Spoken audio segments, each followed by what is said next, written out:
Bem-vindo ao Leadercast, o podcast para quem quer saber mais sobre liderança.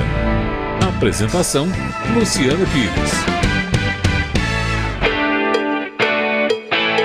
Bom dia, boa tarde, boa noite, bem-vindo, bem-vinda a mais um Leadercast, o podcast que trata de liderança e empreendedorismo com gente que faz acontecer.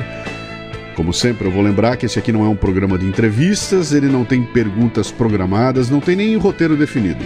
É um bate-papo informal, com gente que faz acontecer e que vai para lugares onde nem eu, nem meu convidado imaginamos. Este programa chega até você em parceria com o Comunique-se, a plataforma completa de comunicação digital que permite que sua empresa conte sua história para quem realmente importa. facebook.com/comunique-se. O Leadercast é lançado por temporadas, às quais os assinantes da Confraria Café Brasil têm livre acesso. Os não assinantes receberão a primeira parte dos programas de forma gratuita semanalmente. Saiba mais acessando cafebrasil.top. Lúcia Maia é diretora da Escola de Filosofia Nova Acrópole e proporciona uma conversa fascinante sobre o impacto da filosofia em nosso dia a dia. Mais um Leadercast. Como já está virando hábito, eu sempre costumo dizer como é que as pessoas surgem aqui para fazer a participação no programa. Essa aqui foi uma indicação que veio de dentro da Confraria Café Brasil. Os vídeos dela começaram a viralizar, começaram a aparecer. O pessoal publicou acho que 1 ou 2 vídeos ali, com conteúdo muito interessante, e um deles me deu a dica, se não me engano foi o Josué. Luciano, por que você não fala com a professora? Eu falei, vamos ver, vamos ter contato com ela. Ele encontrou contato, passou para mim.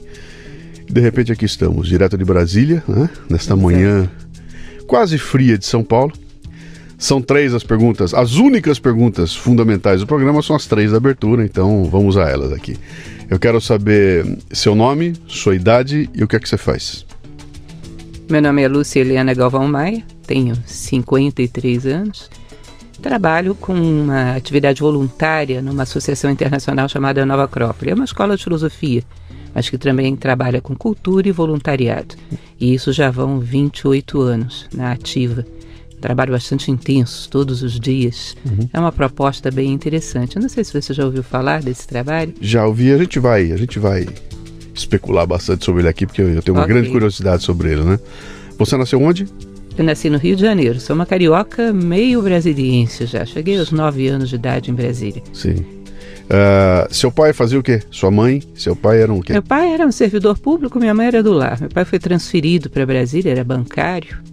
E era naquela época muito incentivado que as pessoas fossem em Brasília. Brasília era outra coisa. Era muito precária. Você está falando eles de precisavam. 44 anos atrás, é isso? Exatamente. Brasília estava no comecinho. O que tinha lá? Nós morávamos no último bloco da Asa Sul, da 116 Sul. Então, para o meu ponto de vista de carioca, só tinha barro. E eram uns redemoinhos de barro. Eu ficava assustada com aquilo. Mandava fotografias, nós mandava fotografia para a família. Os redemoinhos de barro em volta do nosso prédio. Foi meio difícil. Já era uma cidade complicada, porque Brasília é o tipo da cidade que se você não tiver um automóvel, é complicado Brasília, né? Porque se locomover pela cidade é tudo longe, né? É tudo muito longe, né? E imagina naquela época, então, que ela não estava toda construída, né? Aquilo era o começo de tudo. Um dia eu quero trazer alguém que participou da feitura daquela cidade lá para contar como é que foi aquela loucura de desbravar aquilo lá, né? Mas você chega lá com 9 anos de idade, numa cidade que está começando a acontecer, no núcleo do poder do país, e com a ideia de, quando crescer, ser o quê? É engraçado, eu sonhava em ser veterinária. Eu queria mexer com cachorros e gatos. Até hoje eu gosto muito. E tenho mania de pegar bicho na rua. Isso é uma outra mania que eu nunca perdi. Mas Brasília, naquela época, não existia cursos de veterinária. Eu tinha que ir para Viçosa, meus pais não deixaram. Aí fui ficando. Eu acabei entrando numa área, relações internacionais, porque eu sonhava em conhecer o mundo. Uma coisa engraçada, eu tinha a ilusão de que em algum lugar no mundo tinha uma coisa extraordinária que eu tinha que conhecer. Em algum lugar do mundo o ser humano era muito diferente. Ainda bem que antes de ir para fora eu fui para dentro. Porque quando eu fui para fora não me decepcionei tanto. Porque mais ou menos o ser humano é o mesmo em tudo quanto é lugar. Você tem irmãos? Tenho, nós Tem somos irmãos? 5, eu sou a caçula, já assim, bem temporã, naquela hora que os pais não esperam mais filho. Muito bem, aí você faz então relações internacionais. Até consigo entender uma escola dessa em Brasília, né? Formando as lideranças, o pessoal que vai ajudar a tocar esse país aqui. Você se forma lá e vai fazer o quê? Vai trabalhar com o quê? Como, na verdade, eu acabei ficando um pouco frustrada, não era exatamente o que eu queria. Eu já era servidora pública, olha, quase todo brasiliense, não digo todos, mas uma grande parte se dedica ao serviço público, que acaba sendo uma direção mais tranquila, mais segura. Então eu me dediquei ao serviço público e comecei a tentar procurar. Bom, agora que eu já tenho o diploma para oferecer aos pais, vamos procurar o curso que eu gosto, né? Aí fui para economia, porque eu achava que a economia misturava matemática com história, aquilo devia ser legal, porque eu gostava dos dois. Não deu, não era o que eu gostava. Aí fui para filosofia, eu achava que, sei lá, ia encontrar Sócrates na porta de entrada. Também não achei o Sócrates, não era exatamente o que eu queria. Aí desisti de cursos acadêmicos, foi mais ou menos a época, 24 anos, que a Nova Acrópole chega em Brasília. Vinda de São Paulo, chega em Brasília. Você falou uma coisa super interessante aí, você colocou... Depois que eu ofereci o diploma aos pais, aí eu fui procurar fazer o que eu gostava. Era mais ou menos a lógica, pelo menos dentro do meu meio era a lógica, era isso aí. Não é diferente de muita gente que chega aqui, tá? O pessoal chega, como é que é? Eu tinha aquela pressão de fazer e papai e mamãe naquela história vai ser engenheiro, vai ser médico, vai ser doutor, vai ser... Eram poucas opções, precisava ter o diploma, que na verdade era quase como uma conquista dos pais, né? Na nossa época, né? Pô, tudo que o pai queria era que o filho tivesse o diploma e fosse encaminhado na vida. E de repente não era bem aquilo que o filho queria fazer, ele tinha que procurar uma opção, né? E você então foi buscar opções dentro do que existia ali da escola tradicional e não achou, né? O que era essa incomodação que quando você fala assim, eu ia lá tentando encontrar o Sócrates na porta, eu ia lá tentando encontrar... O que você estava buscando? Pois é, eu não fazia a mínima ideia, não sabia que isso tinha nome, e aliás até hoje eu tenho dúvida se isso cabe dentro de um nome, sabe? Mas eu me recordo de uma cena que foi muito interessante, significativa assim da minha adolescência. Eu tinha 15 anos e estava assistindo um filme de faroeste americano na sessão da tarde com a minha mãe. E aí os índios começaram a fazer uma dança em torno do fogo, invocando a chuva. Eles baixavam, levantavam, batiam o tacape no chão, rodava aquela coisa bem hollywoodiana, que eu nem sei se aquilo existiu daquela forma em algum momento. Mas era um movimento circular. E aí, de repente, eu virei para minha mãe e falei, eu sou igual a esses índios. O quê, minha filha? Sim, eu sou igualzinho a esses índios. Eu acordo de manhã, tomo café, vou pro colégio, volto do colégio, como faço o dever de casa, assisto televisão, durmo, acordo, vou pro colégio, volto do colégio, um movimento circular. Só que tem uma coisa, eles sabem por que eles estão fazendo isso. Eles estão invocando o espírito da chuva. E eu não sei que espírito que eu estou invocando. Eu não sei por que eu estou fazendo isso. Ela olhou para mim, isso me rendeu uma visita a um psicólogo. Foi gratuito e imediato. Mas realmente eu sentia isso, mas ninguém me explicou. Para onde? Para quê? Por quê? Esse foi um ponto que ficou bem marcado. Quando eu tenho às vezes dúvidas, será que é a filosofia? Toda vez na minha vida eu volto a esse ponto. Mas eu já estava buscando algo assim. Sim, interessante, né? Isso não se explica de onde vem, né? Esse tipo de coisa, né? Vamos chegar lá. Aí, de repente, como é que você encontra... Deixa eu ver se eu consigo fazer de uma forma inteligente. Como é que você encontra a Nova Acrópole? Não me conta o que é ainda. Eu quero saber assim, o momento em que você tromba com aquilo e fala, ué, tem alguma coisa interessante aí. Como é que isso acontece? Algum amigo te leva lá? Você ouve o chamado? Alguém te... Como é que foi? Não, na verdade alguém me levou lá. E foi uma coisa curiosa, porque eu tinha já de adolescente algumas vivências familiares com religião e eu já tinha uma certa percepção. Não tenho nada contra, mas não é na religião o que eu estou procurando. Aí alguns amigos me levaram para partido político, esquerda, na minha época em universidade, era aquela coisa forte, né? Vamos lá. Mas eu já também estava com aquela ligeira impressão de que não era bem o que eu estava procurando. Mas já tinha passado por todas essas ideologias, né? Isso tinha gerado alguma influência. Aí um amigo me convidou para ir a uma aula de um curso de filosofia que ele estava fazendo. Aquilo era insólito para mim. O que é filosofia? Para que serve isso? E o mais curioso é que essa pessoa já tinha começado o curso. Já estava pela metade. E ele não me levou para o começo de um curso, me levou para a aula dele. E era uma aula já adiantada que falava sobre a República de Platão e as concepções de formas de governo de Platão. Aquilo era tão chocante com o que eu tinha aprendido dentro de militância política. Sabe o que é um soco no estômago? A possibilidade de eu ir embora dali e não voltar nunca mais era de 99%. Mas eu cheguei e pensei, bom, ou esse Platão é louco ou sou eu. Eu não posso ficar nessa dúvida. Tem que checar. Posso viver com essa dúvida o resto da vida. Eu continuei mais por teimosia, eu tenho que checar. Porque são dois pensamentos tão incompatíveis que um dos dois está louco. E se for eu? Essa dúvida, que eu acho que já era algo de filosofia, Sim. é que me fez continuar. Essa aula que ele te levou era onde? Na escola? Era na escola Nova Acrópole. Ah, já era na Nova Acrópole? Era então. Na Nova Acrópole, era metade do curso de primeiro nível já. Ele te contou o que era aquilo? Falou, estou te levando numa escola que chegou aí... Ele me disse que era uma escola de filosofia. Não soube, porque ele também não tinha muito tempo. Tinha uns 3 meses de aula, fazia o primeiro nível, que tem 5 meses. Então ele devia estar uns 3 meses na escola. Eu não soube me explicar, vamos lá que você vai ver. E me levou para a aula dele, que já era um curso bem adiantado. E aí você curtiu aquilo e falou, vou continuar. Não curti, eu fiquei chocada. Fiquei chocada. E preciso porque fazer alguma coisa. Platão é bastante chocante quando você vê pela primeira vez. Não é nada que esteja assim dentro das tuas premissas de mundo. É uma coisa muito fora. Então você diz, existe isso? Ele é louco ou eu sou louca? Tem que ver. A dúvida que você não pode carregar pelo resto da vida. É a caverna, né? Muito bem. Vamos, me conta o que é, então. O que é Nova Acrópole, tá? Eu tô falando você de fora, tá? O que eu conheço de Nova Acrópole. Muito pouca coisa, de dar uma olhada rapidamente, imaginar esse é um daqueles movimentos que ganha uma dimensão, que se a gente olha de fora parece que é um culto, parece que é um grupo especial. Eu consigo olhar, eu vejo a maçonaria num canto, eu vejo a Nova Acrópole aqui, eu vejo várias dessas coisas que são muito parecidas. Como eu não me aproximo delas, eu não consigo entender o que é. Vou aproveitar a tua vinda aqui para contar o que é. O que é Nova Acrópole? Pois é, isso é uma coisa que a minha motivação para começar a gravar palestra e colocar no YouTube, isso deu um medo no início que você não faz ideia. Eu faço. Isso deu um medo terrível que você faz. Pois é, isso me deu um medo muito grande, mas foi exatamente tentar criar uma identidade que eu sei que é impossível uma pessoa ter de fora. Exatamente porque eu não podia imaginar Platão antes de conhecer, também não dá para imaginar uma filosofia da maneira como a gente faz sem conhecer, porque não está muito dentro do nosso menu de opções.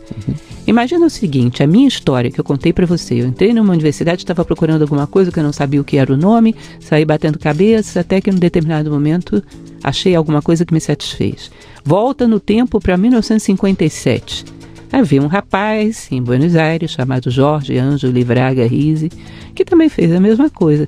Foi para a universidade procurando Platão.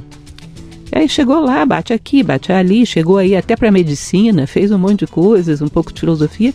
E bom, tá bem, mas não era bem isso. E aí alguém deu para ele a ideia insólita, começou a ler quem? Platão. É sempre Platão, ele é realmente um perversor. Ele começou a ler Platão e começou a ter suas ideias a respeito do que era que ele esperava, do que era que ele gostaria. Aquela ideia de Sócrates de que só é útil o conhecimento que te torna melhor.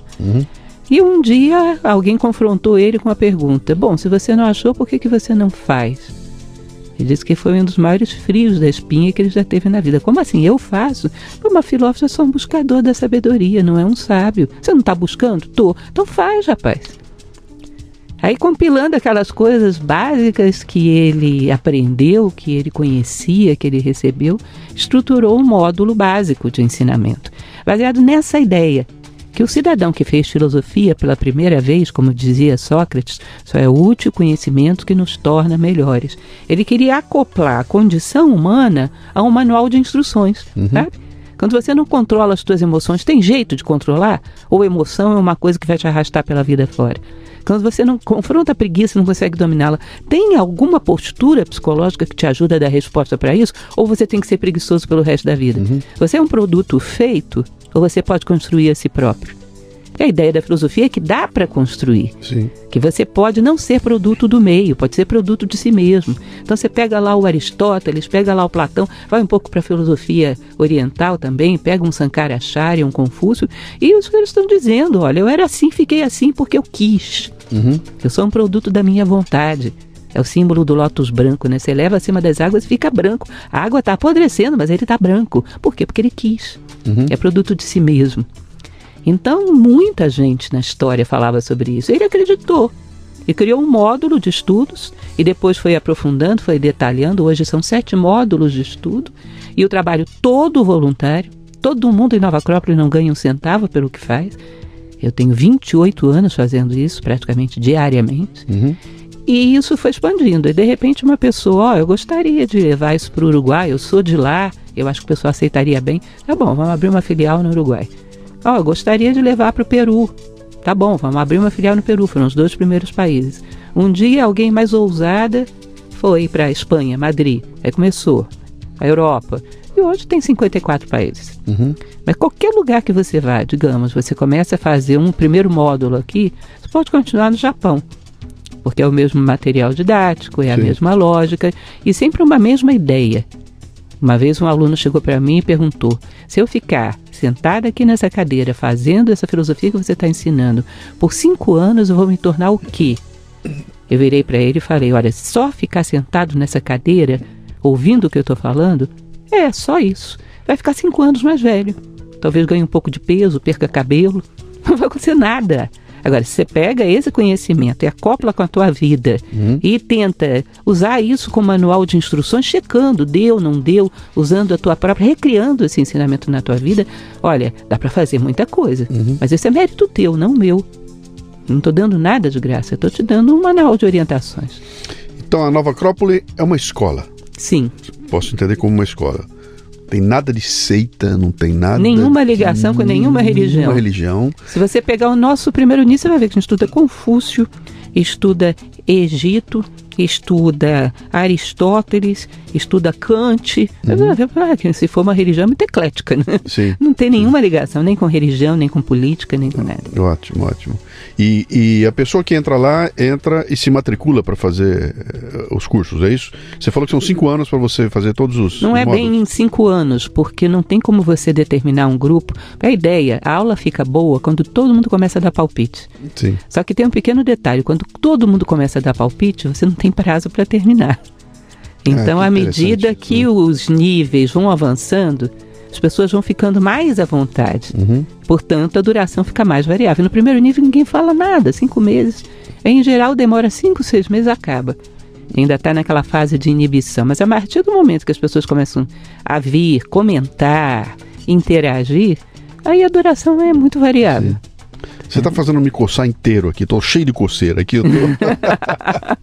O meu trabalho eu defino como sendo o que eu faço aqui no Café Brasil e tudo mais, e no Leadercast e tudo mais, eu chamo de fitness intelectual, né? É mexer no teu cérebro para ele ficar em forma. Fala, você pode ser barrigudo, você pode ser tá caindo aos pedaços, mas o cérebro tem que estar tanquinho, o cérebro tem que estar tinindo, né? E aí eu proponho fazer isso. Então eu ofereço iscas intelectuais para a pessoa ficar com a cabeça agitando, e você está me contando que é muito parecido, né? Que a ideia é essa: eu lanço um estímulo, recebo de volta da plateia, devolvo, vou e volto, e de repente vira um grupo se alimentando ali de conhecimento. Eu vou lá, hein? E tem 2 vertentes que são importantes, que é o voluntariado social, que a gente faz também, porque também é um bom exercício, também mexe com o cérebro, você começar a se ver como mais do que vida pessoal. Sim. Então a gente trabalha com voluntariado social forte também, e trabalha com cultura, porque é a percepção da beleza, desenvolvimento da estética, está muito associada à ética. Então, de vez em quando, um recital de música... Fazemos um trabalho de uma pequena orquestra com crianças carentes. Então temos essas 2 vertentes de atividades, mas o centro é o curso de filosofia. As pessoas pagam para fazer o curso? Na verdade, vou te dizer, uma escola como a de Brasília, ela tem uma taxa de contribuição de R$100. Aí o pessoal diz, mas vocês não são voluntários? Somos, mas a água não é voluntária, a luz não é voluntária, o IPTU não é voluntário. Sim. Então nós temos despesas, mas... nós temos um sem número de modalidades de bolsas. Então, dentro dessa massa de alunos que a gente tem desde aquele que paga R$10, aquele que não paga nada, aquele que paga 90 e aqueles que pagam 100. Porque se não for assim, não tem como viabilizar trabalho nenhum.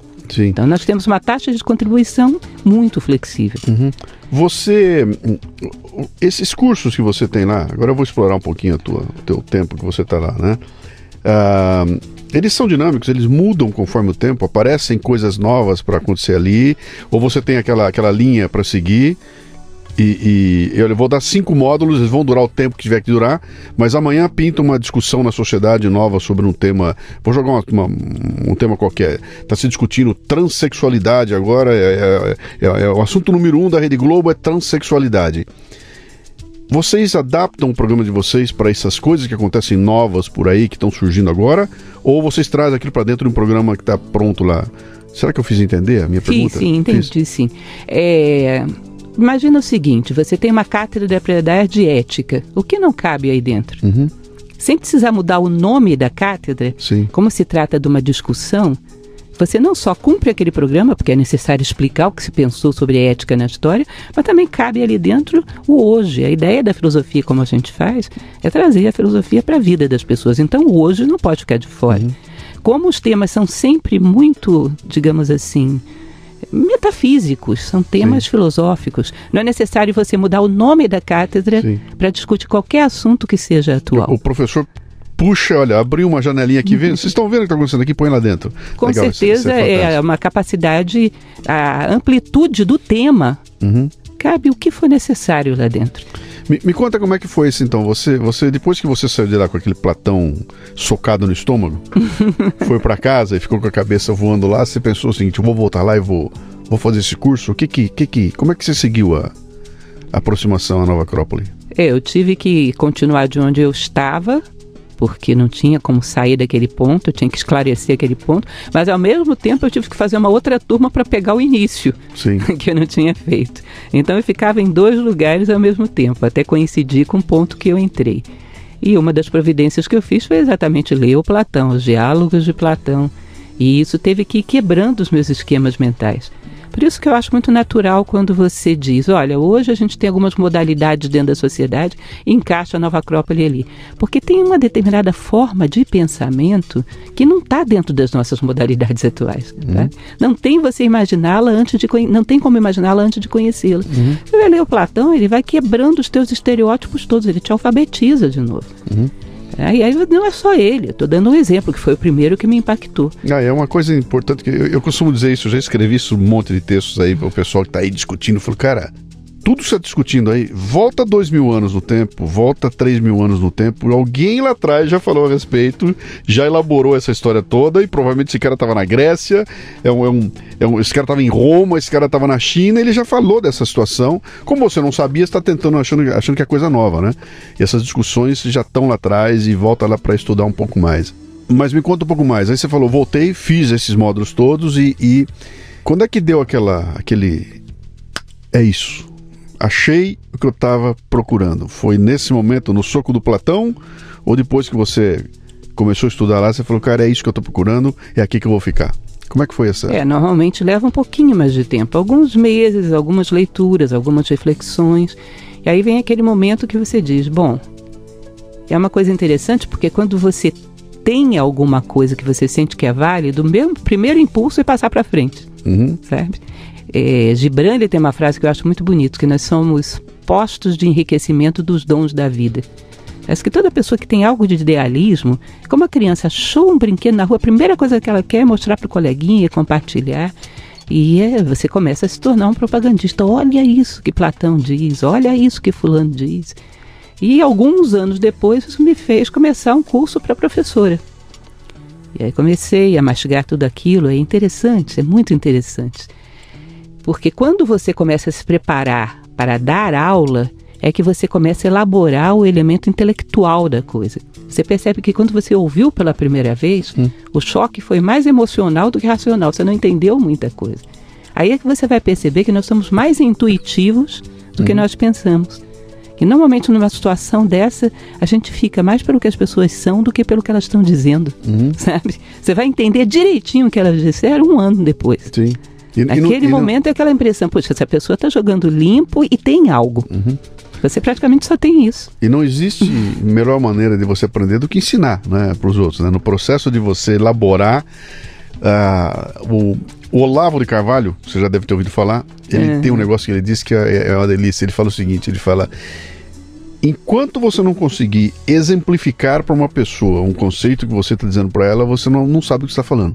Você só pode dizer que eu sei o que estou falando quando eu consigo exemplificar e deixar claro para a pessoa, com forma de exemplos, aquilo que eu estou estudando aqui, né? Até então eu não conseguia entender o que era. E esse é o processo de você se preparar para ensinar, né? Você conhece aquela história do Gandhi, né? Qual delas? E a gente nunca sabe quais são verazes, quais não são, portanto Sim. Eu não garanto. Mas disse que uma mãe chegou para Gandhi e disse: olha, o meu filho está com excesso de peso, está com obesidade, come muito doce. Diz para ele comer menos doce. E ele vira para a mãe e diz: traz seu filho daqui a uma semana. Uma semana depois ela chegou com o menino lá e disse: meu filho, não coma tanto doce. Ela ficou chocada, falou: levou uma semana para o senhor dizer só isso? Por que precisou tanto tempo? Porque nessa semana eu não comi doce. Percebe? Sim. É muito difícil você chegar diante de uma turma e dizer: só é útil o conhecimento que nos torna melhores. Uhum. Esse conhecimento é para tornar você um melhor cidadão, um melhor ser humano. E você não está tentando fazer isso? Sim. Parece que a consciência te persegue o dia inteiro apontando: olha, isso aqui não vai te dar coerência para dar a tua aula hoje à noite. Isso aqui, olha, isso não vai te deixar encarar as pessoas. Você cria uma vigilância perpétua, diária, que fica dentro de você, que nem uma coruja pousada no teu ombro. Ó, tal coisa. Você não vai ter como encarar o público. E olha, eu acho que até inconscientemente o teu interlocutor, ele captura essa tua verdade, se você tem ou não tem, né? Eu costumo dizer o seguinte: por que quando eu chego na frente de uma pintura da Mona Lisa, por exemplo, que está lá, né, paro na frente dela e fico 40 minutos hipnotizado por aquele olhar que está me olhando lá, que é uma pintura de uma mulher que não é a mulher mais bonita do mundo, é uma pintura de uma mulher que está lá. Alguém pintou uma mulher, mas quando eu bato o olho nela, eu não consigo sair da frente dela e fico hipnotizado ali. Um lado é a carga de eu estar vendo aquele quadro famoso, mas outro lado é o seguinte: o sujeito que pintou aquilo lá, ele transmitiu naquelas pinceladas dele uma energia que eu não sei como é que funciona, tão forte que ele empregue naquele quadro, e quando eu olho ele vem para mim. Me captura também, né? Por que eu tenho um ator que estava fazendo uma peça e eu choro quando estou ouvindo esse cara? Porque tem cantor. Eu vou assistir essas coisas que estou passando para vocês são reais, né? Eu vou lá assistir um show do Calbi Peixoto no Auditório Ibirapuera, estou sentado, de repente eu estou chorando que nem uma criança, porque tem um cara cantando na minha frente, né? O que ele passou para mim ali? Como é que ele me captura essa emoção? Por que ele me destrói desse jeito aí? É porque tem uma energia que vem dele, e que se tivesse um outro cantor fabuloso cantando igual ao Calbi, eu não choraria. Mas com o Calbi eu choro, porque o Calbi tem essa coisa, eu enxergo nele essa verdade, né? E eu acho que a mesma coisa se aplica quando eu pego um professor diante de mim, um político. Quando eu pego algum interlocutor diante de mim que vem falar e não tem essa corujinha, eu não tô vendo essa coruja que você comentou ali, não passa essa verdade, não vem, né? Um cara que lê um livro lá fora, tá tentando me passar esse livro aqui, e a verdade não vem junto, ele não tem o walk the talk, ele não pratica aquilo que ele tá dizendo que faz, e nunca experimentou aquilo, né? Então acho que aí tem uma coisa que até inconscientemente, eu que estou sentado na plateia, eu não percebi direito o que está acontecendo aqui, mas esse cara não é isso que ele está falando, né? Eu acho que é essa coisa que você colocou aí, de você viver aquilo que eu estou tentando ensinar, né? Experimentar essa receita que eu estou passando para você. Eu fiz a receita antes, experimentei, quebrei a cara, eu achei bom, então eu consigo trazer para você essa verdade. Tem uma metafísica nessa história aí, não tem não? Essa coisa dessa energia, que a hora que uma coisa eu transmitir para você, aquilo que eu consigo codificar em palavras, números, isso é fácil, é o formal, né? Mas tem uma outra carga emocional que vem aí que você não codifica de jeito nenhum, ela passa do jeito que nós estamos aqui, um olhando pro olho do outro e tentando entender essa verdade, né? É verdade isso que eu tô falando? Sim, com certeza. Aliás, você tá bom para fazer curso de filosofia na Nova Católica, ele está inspirado. Eu vou. Tem uma passagem de Beethoven, você já ouviu falar do testamento de Heiligenstadt? Não. Beethoven já estava completamente surdo e se recolhe para um sítio do irmão. E aí ele começa a escrever uma carta que é muito tocante, dizendo de ver as pessoas, parece que conversando entre si, cantando e não ouvir nada. E a dor que aquilo era para ele. E que ele só não terminava com a sua vida naquele momento porque ele tinha uma mensagem que Deus tinha mandado ele entregar aos homens. E ele não tinha terminado de dar esse recado. Então você ouve uma música de Beethoven, imagina que ele está dando um recado. Sim. Isso dá uma necessária humildade, o homem se sente um canal, entregando um recado. Ele não se sente dono da obra, ele tem um conteúdo, ele tem algo a dizer. Tem uma passagem do Dhammapada budista que diz que mais do que 1000 palavras sem sentido, vale uma palavra que traz consolo a quem a ouve. E o nosso sentido de vida é pronunciar essa palavra. Você já pronunciou a sua palavra? Você já disse o que veio a dizer? Já desempenhou o seu papel? Não tem uma palavra que só pode ser pronunciada por você. Marco Aurélio, desculpe tanta citação, mas é que tem coisas sensacionais na história, você não faz ideia. Sim. Marco Aurélio era imperador romano, da filosofia estoica. E ele dizia: cada ser humano que morre sem que eu tenha conhecido é um universo ímpar e irrepetível com o qual eu deixei de travar contato. Ele tinha um recado para dar ao mundo que só ele poderia dar. Ele realizou isso ou não, ele foi ou não um canal. O taoísmo também fala sobre isso. Imagina você como um cano de bambu. A luz entra, se ele está desobstruído, chega a luz lá embaixo. Se ele está obstruído, chega a sombra. Ou seja, a ideia do taoísmo é: seja um cano de bambu desobstruído. Não tome para si a propriedade da luz, mas deixa ela passar. Seja simplesmente puro. Simplesmente não atrapalhe para que as coisas passem através de você. Você tocou num tema interessante aí, que é um negócio que eu tenho eu fico muito interessado nesse tema. Tem muito a ver com aquele do trabalho que eu faço, até porque eu recebo muito insight desse tipo e vivo isso no dia a dia, né? Eu tenho outro podcast, é o Café Brasil, onde eu falo do Brasil, falo da vida, e é um texto lido, é um texto trabalhado, eu tenho música brasileira, eu tenho um monte de coisa colocada ali, e são temas que são sempre feitos para dar, olha, vou trazer um tema qualquer, e ali pode ir de Platão a Aécio Neves, não importa o que eu vou usar ali. E eu costumo passar para as pessoas a mensagem do seguinte: olha, eu encontrei tal coisa, achei super interessante, pensei isto, e agora você, por favor, termine aí, faça você a conclusão. Eu não vou concluir nada, tá? Eu só te disse o que passou pela minha cabeça a respeito, agora é com você, né? E tem muita gente ouvindo tudo, e o pessoal que me ouve fala o seguinte: cara, é super difícil eu apresentar o teu programa para outras pessoas. Porque eu chego lá com o maior tesão e eu ouvi o programa, cara, eu tô com o olho cheio de lágrimas, eu chego na pessoa e falo: bicho, escuta isso aqui. E o cara bota no ouvido e fala: não gostei. Não, que saco, cara. Pô, não vou ouvir isso aqui, pô, que saco. E eu trago isso pro meu dia a dia. Tô lá eu na cama, do meu lado tá minha esposa, eu tô lá no meu celular ali, ouço um negócio maravilhoso, uma música fabulosa. Eu falei: cara, que coisa genial. Escuta isso aqui. Bota, não gostei. Ah, não tem nada a ver. Pô, que coisa ruim, que saco, né? Não gostei. E aquilo me dá uma frustração gigantesca, porque todo aquele tesão que eu tava de fazer aquilo que aquela criança fez, né? Vou mostrar o brinquedo pra alguém, olha que coisa maravilhosa, a pessoa pega e, pô, não gostei, não entendi, não saquei, não me interessa, e eu volto frustrado, porque eu não consegui que ela tivesse na mesma sintonia que eu ali, né? Isso é o bambu entupido? É a pergunta que eu faço a você agora, porque eu sou tua carga de conhecimento aí, né?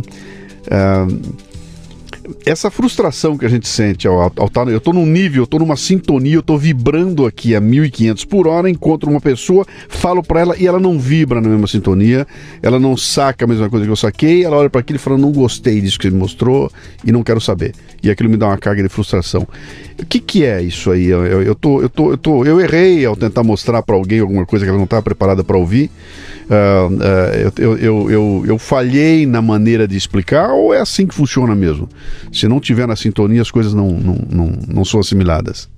É difícil responder isso de uma maneira muito peremptória, porque as 3 hipóteses que você colocou podem ser verdadeiras.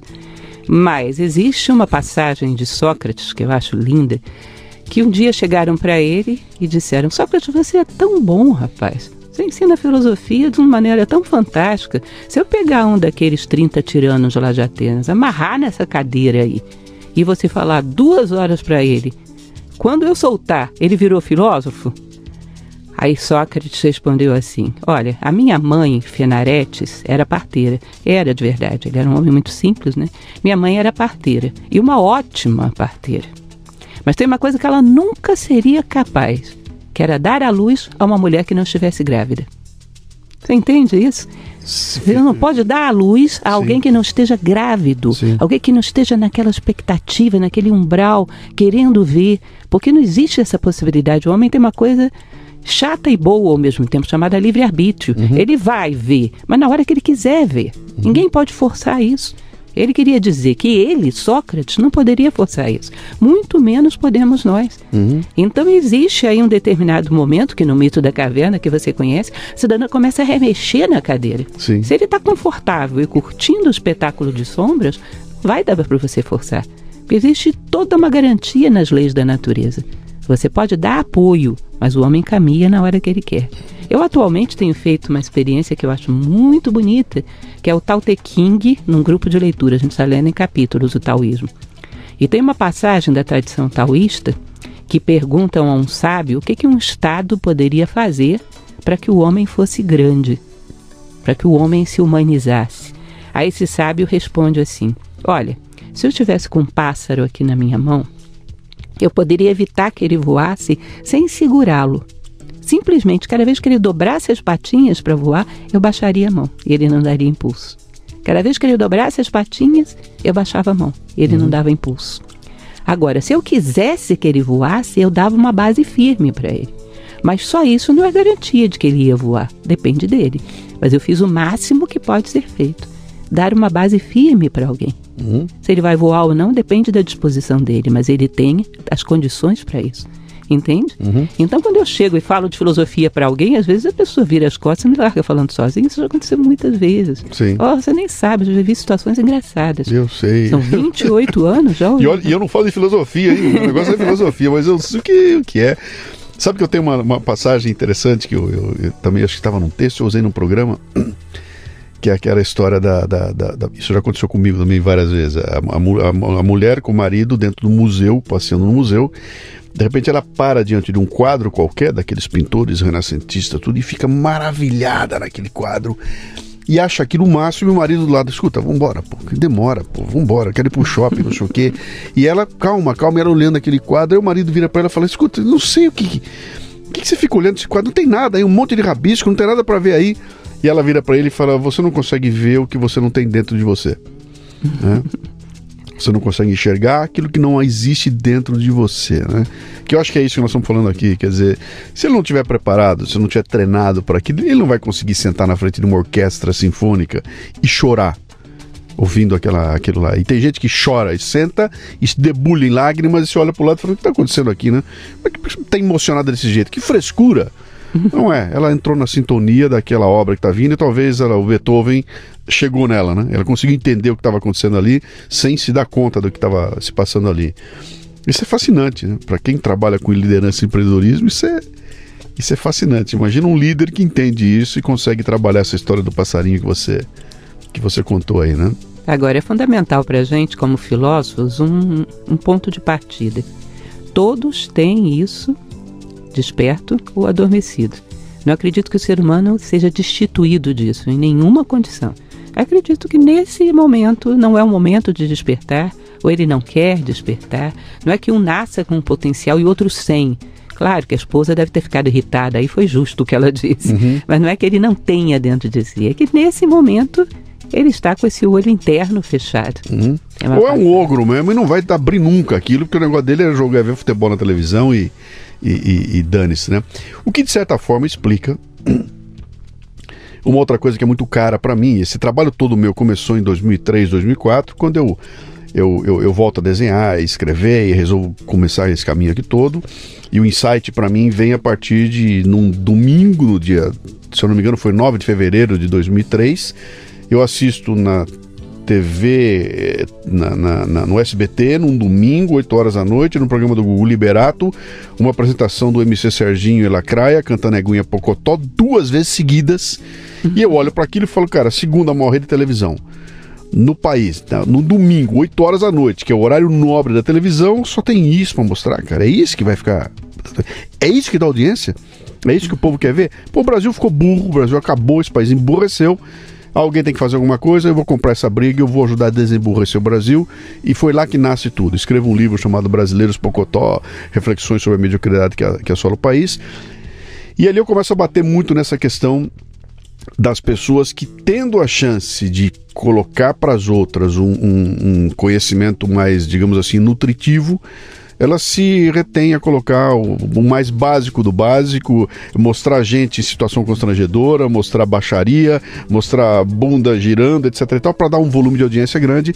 E a gente chega num momento como esse aí, domingo eu ligo a televisão, que eu tenho um programa que nem o do Faustão, que está preocupado em atender gente de 15 a 90 anos de idade e tem que fazer o mínimo divisor comum ali. Eu não posso sofisticar demais que a pessoa caia a audiência.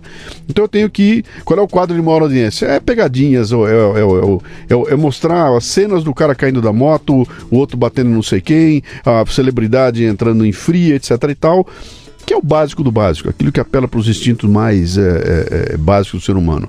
No momento em que eu sofistico aquilo, cai a audiência e aí o patrocinador não paga, portanto não sofistique, porque isso não vai dar resultado. E você cria essa coisa que a gente vê hoje, quer dizer, eu tenho um canal de comunicação, talvez seja a coisa mais preciosa da humanidade, uma televisão que consegue pegar o país inteirinho. Eu consigo do norte do Pará passar a mesma mensagem até o sul do Rio Grande do Sul, com o mesmo idioma, a mesma coisa, ao mesmo tempo para todo mundo, e uso aquilo para ter o tipo de audiência mais rápida, mais fácil de ter, né?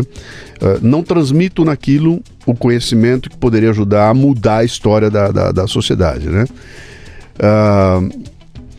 Você acha que isso aí, o que é isso aí? É quando o homem se deixa levar pela questão econômica, quer dizer, vale aquilo que me der resultado em termos de grana e dinheiro para poder ter mais dinheiro e fazer mais e ter mais poder? Não estou preocupado em fazer a cabeça de ninguém, não estou preocupado em ensinar nada para ninguém. Quer aprender, vai para Nova Acrópole, não venha aqui não venha ligar a televisão, não venha ouvir essas coisas, porque aqui eu não vou ter aquilo que a Nova Acrópole tem, porque se eu tiver, eu não vou ter dinheiro. Então é o dinheiro que manda, é o comércio que manda, Como é que você vê essa coisa? Te angustia de alguma forma? Com certeza. Aliás, isso é a angústia, uma das angústias fundamentais do ser humano. Tem um escritor moderno chamado Steven Pressfield, eu gosto muito dele, não sei se você conhece. Como é o nome dele? Steven Pressfield. Um dia ainda vou te presentear esse livro, Sim. Fantástico, se chama Guerra da Arte. Ele fala de uma coisa chamada pecking order, a ordem de ciscar mesmo.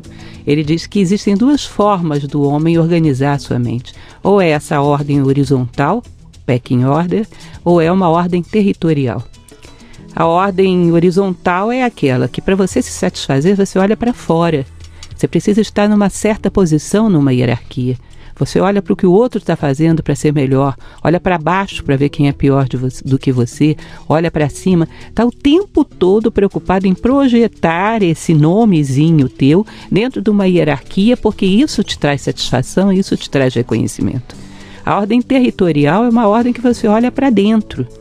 Ele fala, por exemplo, uma pessoa que... Eu falei para você quando eu cheguei aqui, isso aqui é teu território? Uhum. Se você que estiver angustiado, triste, tenho certeza que você vem para cá. Sim. Porque isso aqui te dá satisfação, isso aqui te dá reconhecimento. Meu templo. Exatamente. E aí você reconhece a si próprio. A tua identidade está aí. Tem certas pessoas que se satisfazem reconhecendo a si próprios. Não tem solidão, porque estão sempre num diálogo interno. O taoísmo tem uma passagem que é linda. Desculpem, hoje eu estou falando demais de taoísmo, estou nessa fase. Que ele diz que um sábio... Ele tem um olhar profundo. Quando você olha para os olhos dele, você vê lá dentro como se estivesse acontecendo um diálogo secreto. Um diálogo entre um homem e um Deus. Você coloca aquele homem numa situação onde ele esteja num extremo deserto, onde encontre com muito poucas pessoas.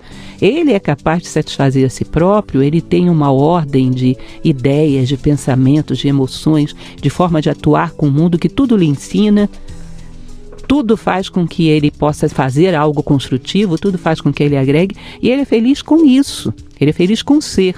A nossa é uma sociedade que tem uma ordem hierárquica, e não é propriamente o dinheiro. Se não fosse dinheiro seria outra coisa, mas se fosse, seja o que for, eu tenho que ter mais do que você. Poder. Se a gente uma certa hierarquia, uma certa posição dentro de uma hierarquia, porque não é propriamente poder. Você há de convir que poder é poder ser, é poder fazer, e essas pessoas que ocupam um lugar na hierarquia são as que menos podem. Solta elas na floresta amazônica e vê como é que elas se viram. Não sabem lidar com essas adversidades. Solta numa situação emocional difícil e vê como se viram. Não sabem lidar com as perdas. Elas não têm poder sobre as circunstâncias. Elas simplesmente cumpriram um código social às vezes muito medíocre, e ocuparam uma certa ordem numa hierarquia. E por isso elas têm que lutar para manter esse contexto dessa forma, porque se o contexto mudar, elas perdem a posição de poder que elas têm ali, né? Pois é, mas chega a ser uma coisa, por isso que eu estou tentando te mostrar que para a filosofia chega a ser algo um pouco patético, chega a ser digno de pena. Imagine a seguinte situação, tem uma mesa de 4 pernas e em cima disso existe uma estátua. E essa estátua tem um fio de nylon e está amarrado no ganchinho daquele de samambaia, lá no teto. Aí eu venho e corto uma perna dessa mesa. A mesa treme. A estátua fica. Eu corto 2, a mesa tomba, a estátua fica, porque ela não está apoiada na mesa. Ela está só roçando, ela está presa lá em cima. Agora, nós somos mais ou menos assim. Você tem umas 4 pernas que te apoiam no mundo. É o que pensam de você, é a tua vida financeira, é o círculo social e o papel que você desempenha dentro dele, é um reconhecimento profissional. Às vezes, quando corta uma perna da mesa, a pessoa já desmorona. Perdeu o emprego, já desmorona. Agora, houve na história homens de quem se cortou as 4 pernas. Você já ouviu falar de Giordano Bruno? Sim. Um filósofo enfiado dentro de uma cela que ele nem cabia em pé lá dentro e saía de lá cada vez mais lúcido. A vida corta as 4 pernas, elas ficam de pé porque elas estão apoiadas acima. Elas têm uma identidade profunda, têm valores, têm virtudes, têm sabedoria. Isso dá a elas no sentido de estarem acompanhadas de si mesmas, não tem solidão. E porque elas não dependem das circunstâncias, elas viram o jogo e as circunstâncias começam a depender deles. Eles começam a escrever a história. Diz que só tem 2 possibilidades. O homem massa é produto da história. O homem individual escreve a história. O homem massa normalmente nem a lê. Tá? Então esses homens que começam a ter alguma coisa de vida interior, de identidade profunda, de valores, de sentido de vida, começam a ter a possibilidade de abrir mão de coisas fora. Essas pessoas são tão dependentes do lado de fora que não é uma questão que elas possam ser melhores. Enlouquecem se você tira isso. Foram criadas indicando apenas essa direção e não chegaram ao momento que viraram a mesa. Tá? E aí você diz, bom, tem certas pessoas que são honestas, tem muitas pessoas honestas, é verdade, mas não necessariamente mais fortes, às vezes frágeis também, apoiados em elementos circunstanciais. Você consegue... por favor. Tem um caráter que não os levaria, talvez, a um nível de marginalidade desse, acredito nisso, mas os levaria a se desestruturarem muito. Falta um eixo. Você consegue entender a situação que o Brasil vive hoje, desse ponto de vista que você está me explicando aqui, que a gente olha, o Brasil está num caos político que eu nunca vi. Na minha vida inteira eu nunca vi uma confusão política como essa que está colocada aí. Eu defino como briga de balada, sabe? Uma briga dentro da balada. Todo mundo bate, todo mundo apanha, ninguém sabe mais quem tem razão, virou uma bagunça sem tamanho. E está muito claro para mim que parece que não tem um porto, né? Ninguém perderam o norte, ninguém mais sabe para que lado ir, estão se arranjando e sei lá o que vai acontecer. Isso, de certa maneira, acho que tem a ver com isso que você está dizendo aí, que a gente consiga entender que o Brasil está na situação que chegou aqui. Se você olhar para o cenário econômico, ele está andando. Se você olhar para as pessoas, elas estão trabalhando, estão fazendo acontecer, estão construindo suas vidas, mas lá em cima, os maestros que deveriam estar conduzindo isso aqui viram uma bagunça sem tamanho. É porque nós perdemos essas pessoas que podiam ter alguma capacidade de estar além dessa coisa mundana, do troca-troca, da política mais rasa, né? Você consegue entender assim também? Olha, eu te falei que eu fiz relações internacionais achando que eu ia para algum lugar do mundo onde os homens eram perfeitos. E que o dia que eu saí batendo perna pelo mundo, sorte que eu já tinha achado a filosofia, porque senão eu teria ficado arrasada. Porque o que eu percebo, a gente está vivendo um caos mesmo, parece que todas as máscaras caíram no Brasil. Mas quando você anda pelo mundo afora, dentro da nossa mentalidade atual de materialismo, dá a impressão de que lá só tem uma máscara mais bem confeccionada, um adestramento mais bem feito. Mas adestramento não é identidade humana. Adestramento é uma película de muito pouca cobertura. Quando acontece qualquer tremor circunstancial, essa máscara cai também e o que está por trás é um bicho também. Então você percebe às vezes que a pessoa é perfeitamente educada ao subir numa escada rolante e se colocar à direita para que os outros transitem. Mas se você cai ou deixa alguma coisa cair, ela não tem um real interesse na tua dor, um real interesse numa preocupação se você está se sentindo bem. Não é um aspecto humano, é um know-how, sabe?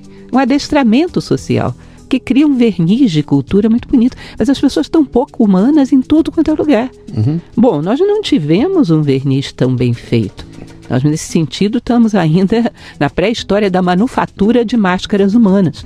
Então essas máscaras caem mais fácil, e agora caíram de uma maneira muito intensa. Mas a verdade é que em lugar nenhum do mundo o homem é aquele homem que, se fosse Robinson Crusoe e você colocasse numa ilha, continuaria sendo bom, porque ele é bom por si. É uma ética de convicção e não de coerção. Platão, ele conta uma história que você deve conhecer, que é o mito de Er. Ele encontra um anel, perdão, não é o mito de Er, mito de Giges, desculpe. Giges, ele encontra um anel. Ele era um pastor, estava pastoreando suas ovelhas. Quando ele coloca esse anel, ele fica invisível. E aí ele, que era um pastor muito honesto, começa a roubar, importunar as mulheres, aprontar tudo. Tira o anel, volta a ser o Giges honesto do jeito que ele era. E aí Platão coloca uma conclusão sobre isso que eu acho impressionante, porque ele diz: imagine que o Giges tivesse colocado esse anel e continuasse honesto do mesmo jeito, e as pessoas soubessem disso. Elas diriam: ó, que coisa maravilhosa, que homem bom, mas intimamente pensariam: que idiota, como é que perde uma oportunidade dessa? Se fosse eu que achasse esse anel, ia me dar bem. Aí ele conclui: as pessoas não amam a justiça, elas têm um pacto social. Eu vou ser justa com você, porque vai que você é mais forte que eu, e os dois somos injustos e você sai ganhando. Então eu não arrisco. Nós temos um pacto social, os dois somos justos, mas dentro de mim, o bom mesmo é que eu pudesse ser injusta sem nenhuma consequência, porque eu ia me dar bem. Ele diz: enquanto as pessoas não amarem a justiça e enquanto as leis forem coerção, não existirá ética no mundo, em lugar nenhum. E honestamente, aonde que as pessoas estão amando a justiça por ela mesma? Você é aquilo que você faz quando a última porta se fecha atrás de você. Eu sou justo porque eu amo a justiça e me realizo, e me encontro. E aqui parece que aquilo que de mais belo existe dentro de mim vem à tona. Você fala da arte, de um concerto, um ato de honra também pode provocar a mesma coisa. A arte, a política, a religião, a ciência, todas elas são capazes de trazer à tona algo profundo do homem. Platão diz que o homem se reconhece nessas coisas. Ele faz uma relação, como você disse, entre aquilo que está fora e aquilo que está dentro. Mas ele tem que ter visualizado isso que está dentro. Eu acredito, como eu te falei, que existe adormecido em todo mundo. Tanto que às vezes uma pessoa assiste uma aula comigo hoje e me volta daqui a 10 anos. Olha, aquilo não fez nenhum sentido naquele momento, mas agora faz. Mas isso tem que ser um caso de amor com a natureza humana e não uma coerção externa. Não faça porque é feio. Lembra aquela música do Roberto Carlos? Tudo que eu gosto é ilegal, é imoral ou engorda? Mas eu gosto. Sim. Mas eu não faço porque existe essa coerção. Sim. Eu costumo comentar que uma vez entrei num toalete público e havia uma plaquinha dizendo: proibido roubar o papel. Você precisa dizer para um ser humano que é proibido roubar o papel? Você percebe que é aquilo que Platão falava, quando começa a haver muitos médicos é porque tem muitos doentes, muitas leis é porque tem muitos infratores. O homem perdeu o senso e o amor pela condição humana. Eu amo a justiça. Olha, não interessa as facilidades que existem, eu vou ser justo por mim. Por mim. Porque se não for por você, não vai ser por nenhuma outra coisa. Isso é ineficaz. Mas para isso você tem que ter aquela as leis estão no papel, a lei você interpreta, e nós estamos tendo aulas de interpretação de leis, que é uma coisa maluca, mas a tua consciência não, né? Não dá para você enganar a tua consciência, né? E para muitas pessoas isso não quer dizer nada, quer dizer, dane-se consciência, eu não tenho consciência, eu vou fazer o errado porque eu me dou bem.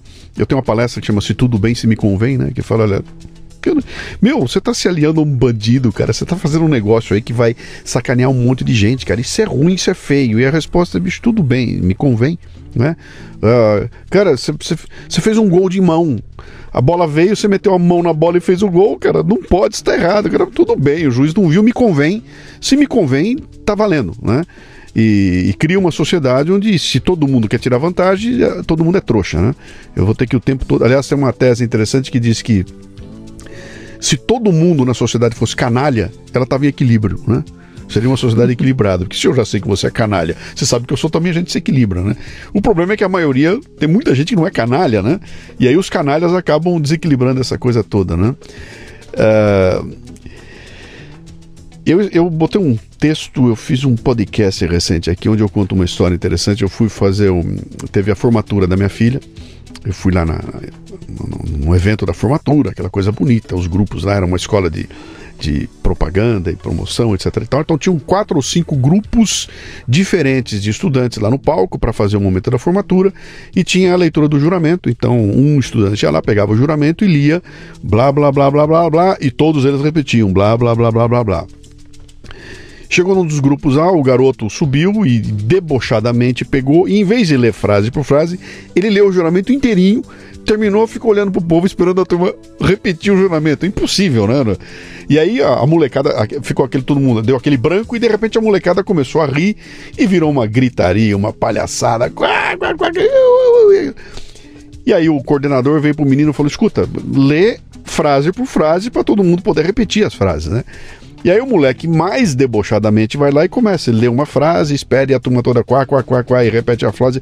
Virou uma bagunça aquilo.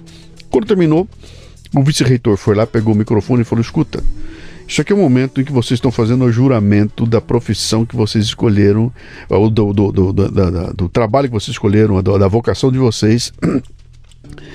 É o momento em que vocês demonstram que vocês estão assumindo um compromisso com o futuro de vocês. Não é um momento para bagunça, cara. Levem a sério isso aqui. O que vocês estão fazendo agora é uma demonstração de que vocês estão abraçando uma vocação, alguma coisa que vai durar pro resto da vida. Leve isso aqui a sério, né? Deu uma dura, deu um branco na plateia. Algumas pessoas começaram a vaiar, mas a coisa passou e a coisa andou. Tudo bem. Terminou o evento, aquela coisa toda. Vamos, no final, para uma pizzaria. Chega na pizzaria, eu sou o mais velho, né, na mesa, e aí surge o assunto na mesa, e a molecada toda: pô, vocês viram, cara? Meu, o cara não tinha nada que ter ido lá dar uma dura na turma, cara. A gente tava festejando aquilo. Pra que o cara foi lá falar aquilo? Pra que cara escroto dar uma dura na gente naquela hora? Aí eu viro pra turma e falo: escuta, ele tá certo. Ele tá certo, cara. Aquele momento não era pra bagunça, era o momento do... Cara, eu fui quase jogado fora da pizzaria. Quase me botaram pra fora. Felizmente era minha família, então eu não fui acusado de fascista, nazista, aquela coisa toda, porque eu estava defendendo que aquele era um momento em que as pessoas deveriam estar entendendo que, cara, isso aqui é um rito de passagem, onde a minha demonstração de respeito por aquilo indica que eu estou levando a sério, eu estou com comprometimento. Mas a molecada, na cabeça deles, aquilo era uma babaquice de gente velha que tem mais é que sacanear, né? Esse é um momento. Nesse texto eu coloco um outro momento, onde surge numa dessas manifestações na rua, o povo todo na rua, e aparece uma cena do povo queimando a bandeira brasileira, botando fogo na bandeira. E aí eu vou e ponho um post no Facebook dizendo: cara, o cúmulo do absurdo é um sujeito botar fogo na bandeira brasileira, o que demonstra que ele não entendeu nada, cara. Ele tá pegando um símbolo da nação e confundindo com o governo. O ódio que ele tem por 2 ou 3 governantes, ele tá botando fogo na bandeira. É um idiota que não entendeu nada do que tá fazendo. Quase me demoliram no Facebook. E tem mais é que botar fogo mesmo. Isso é um pedaço de pano pintado. Esta merda tem que ser... Mas foi uma confusão sem tamanho. No final das contas eu coloco aquilo, eu falo: cara, quando a gente perde a capacidade de perceber, né, os símbolos que a gente cria para colocar nosso compromisso com a vida que a gente quer seguir, quando eu não consigo entender que aquilo não é um pano pintado, cara, aquilo é um rito, aquilo é um mito que a gente cria que faz a nossa própria identidade, acabou.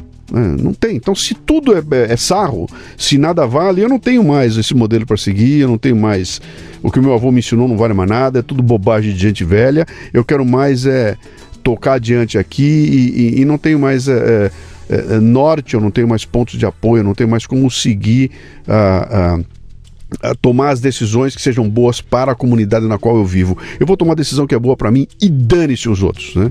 O que de certa maneira explica o que nós estamos vendo por aí. Quer dizer, eu meto a mão no dinheiro mesmo, não me encho o saco, não vem me dizer que as crianças estão sem comida, porque o problema é deles. Eu me virei e acabei resolvendo. Quer dizer, eu me preocupo com essa molecada toda que fez aquela bagunça e acha que tá certo. Me preocupo com essa molecada que botou fogo na bandeira e acha que tá certo. Porque esses caras vão crescer e vão ser o que lá na frente, né? Tô viajando? Você tá com toda a razão. Você já leu Jung? Você adoraria. Você adoraria. Essa ideia do símbolo são realmente as estruturas emocionais sobre as quais o homem constrói a sua personalidade. Esse Eliade, que era um antropólogo do século passado, ele dizia que o sagrado é a função de dar sentido. Todas as coisas, quando fazem aquilo que lhes corresponde, são sagradas, são redimidas da banalidade para o sagrado. Então você imagina o sol nascendo e se pondo todos os dias, faz o que corresponde ao sol, isso é sagrado. Uma flor desabrochando na primavera faz o que corresponde à flor, isso é sagrado. Um homem, quando busca a bondade, a justiça, a sabedoria, é sagrado. E é tão bonito de se ver quando nascer ou o pôr do sol ou desabrochar de uma flor na primavera. A grande arte do homem na Grécia era redimir a vida da banalidade para o sagrado. E o sagrado é aquele momento onde você encarna um mito. Ele se torna um símbolo e, quando chega na tua vida, vira um rito. Imagina, por exemplo, o mito do herói. O mito do herói diz que o homem é capaz de se sobrepor a todas as adversidades sem deixar de ser humano. Isso é a essência do mito do herói. Mas é claro que diante da adversidade isso é muito abstrato, então você encarna isso num herói. Por exemplo, sei lá, o rei Arthur, do mito arturiano, é um símbolo que encarna esse mito numa encruzilhada de espaço-tempo. Aí, diante de uma adversidade, eu penso, o que o rei Arthur faria? Ele seria honrado. E eu o imito. Nesse momento, a minha vida foi um rito. Eu trouxe o mito ao mundo através de um símbolo. Por isso, Platão dizia que todo mundo devia ter um herói de estimação. Porque, num determinado momento, ele aponta a direção com clareza. E se eu não fui capaz, nesse momento, de fazer o que Arthur faria, pelo menos eu vi a direção. E todo dia minha consciência vai me cobrar isso no espelho. E um dia eu chego lá. Então, os símbolos são representações dos arquétipos, dos mitos, para situações concretas. Quando o homem não tem símbolos, é aquilo que a gente chama de sem norte ou sem oriente, desnorteado, desorientado. Isso é caos, psicologicamente, não há como construir. Tá? Nós sabemos que um dia alcançaremos um certo patamar e talvez esse símbolo seja superado, mas enquanto você não chegou no teu destino, não joga o mapa fora. Você está perdido, está desnorteado, está desorientado. A vida fica sem enquadramentos que te verticalizem, que te humanizem. Isso é o básico em várias tradições filosóficas. E realmente vivemos isso. Desrespeito a tradições religiosas do outro, protestos muito vulgares dentro de templos, você sabe disso. Sim. E pelo mundo afora. Sim, sim. Você está me trazendo uma lembrança do imperativo categórico do Kant, né? Isso mesmo. Não faça para as pessoas aquilo que você não gostaria que elas fizessem com você. Mas basicamente é isso, né? Quer dizer, se eu sei que alguma coisa faz bem para todo mundo, é legal eu fazer isso. Se eu sei que faz mal para as pessoas, eu não vou querer repetir isso aí, né? Isso me parece que se perde em algum momento, né? Você acaba, se eu não consigo entender dessa forma e vou no tudo bem, se me convém. Bom, eu já sei que eu estou no mundo de canalhas, eu tenho que ser mais um, e a hora que eu piscar, um canalha vai me sacanear. Então, não dá para viver numa sociedade desconfiada como essa aí, que é que parece que o Brasil virou, né? Sociedade da desconfiança. Eu não confio mais em ninguém, porque alguém vai me dar um balão. E esse desenho, me parece que está sendo o desenho do brasileiro, onde você olha, hoje em dia eu abro o jornal de manhã e estou assustado, né? Cara, todo mundo me sacaneia, né?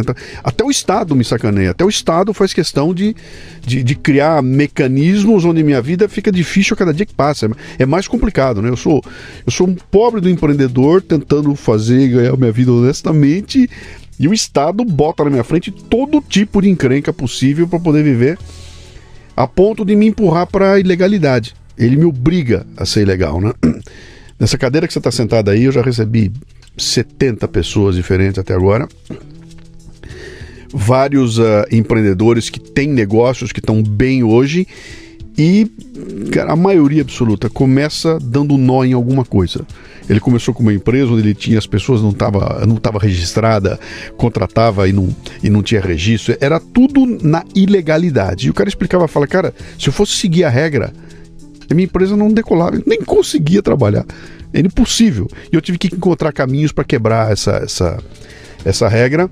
Comecei de forma ilegal e a hora que eu consegui ganhar um tamanho e peso, eu consegui legalizar tudo. Hoje minha empresa está redondinha, mas eu vendi sem nota, eu trabalhei com gente que eu não podia contratar, eu deixei de pagar imposto, e conscientemente, a gente fez isso conscientemente, senão eu não conseguia sobreviver, né? Consegui sobreviver de forma onde você tem como manter o teu caráter, como manter a tua integridade num ambiente como esse aí é complicado. Eu falei, olha, eu vou seguir tudo como regra, as coisas, seria um cara íntegro, e quebrei.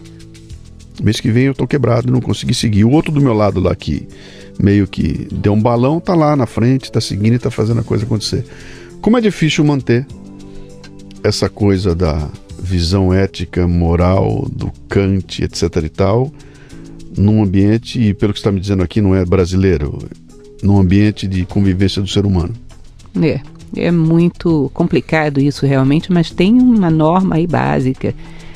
Existe uma ética atemporal. Ser justo, ser nobre, ser íntegro, ser fraterno é uma coisa que não caduca nunca. E existe uma aplicação disso numa encruzilhada de tempo e espaço, que são as normas temporais. A ideia é que essas normas fossem um reflexo perfeito das atemporais.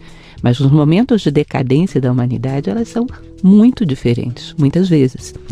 E então, é lógico que o ideal seria que a gente pudesse se enquadrar nas duas. É o que se recomenda.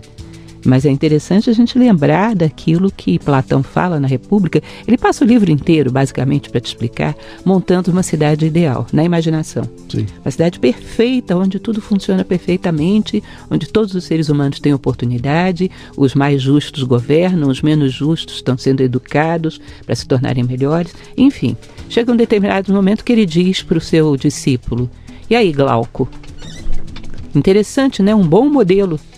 E ele responde, porque era Sócrates, sempre é Sócrates, Sim, protagonista dos diálogos platônicos. Sócrates diz, você acha que isso é viável?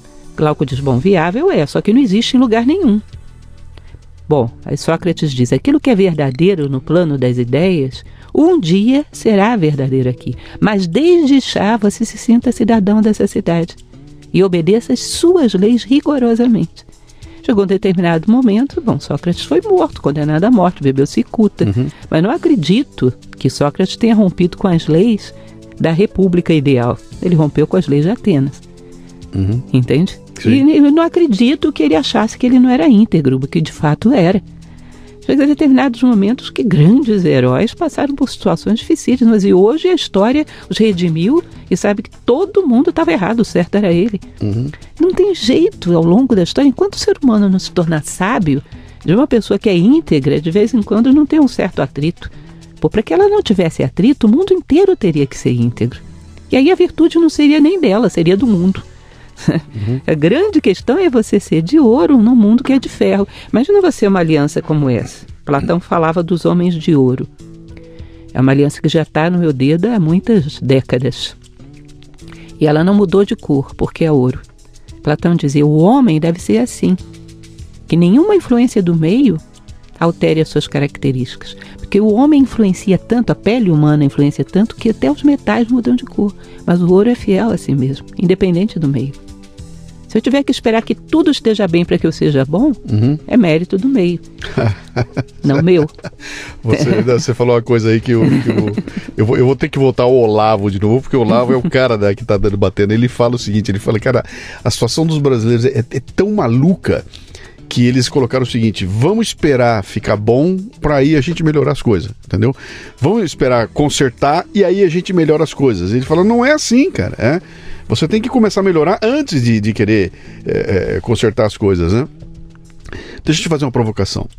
Você chegou lá na Nova Acrópole e vai encontrar um primeiro grupo. Tem um grupo que vai começar a primeira... Eu não sei se você chama módulo, aula, eu não sei como é que é o nome que você dá lá, mas primeiro nível, a gente chama de nível. Chegou lá, tem um grupo. E a hora que você entra na sala, você tem uma surpresa, porque você vê sentada na sua frente Renan Calheiros, Michel Temer, Lula, Aécio Neves, toda a curriola está sentada lá esperando a sua primeira aula, né? Qual é a matéria que você ia começar?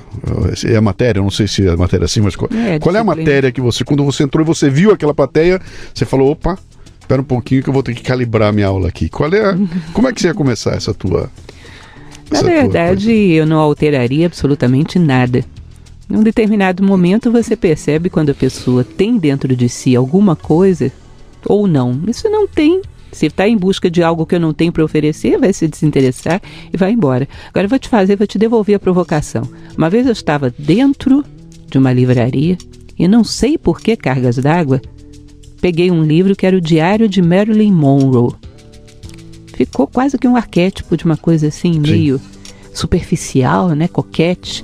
Quando eu abro o diário da Marilyn Monroe, lá pelas tantas, ela dizia assim: as pessoas dizem que me amam, mas elas não me amam porque elas nem sabem quem eu sou. Aliás, nem eu sei quem eu sou. Eu vou morrer sem saber direito quem eu fui. Eu fiquei chocada. Eu falei, se passasse uma mulher igual a Marilyn Monroe na rua e eu estivesse entregando um folheto de filosofia, será que eu não teria preconceito? Não acharia que ela não está interessada nisso? E olha que tá. Que no fundo, sim, lá no interior dela, tanto que acabou como acabou, né? Ela acabou do jeito que acabou, né? Tem algum nível de angústia existencial, eu tenho que tomar como princípio que dentro de qualquer ser humano tem algum nível de angústia existencial que pode despertar a qualquer momento.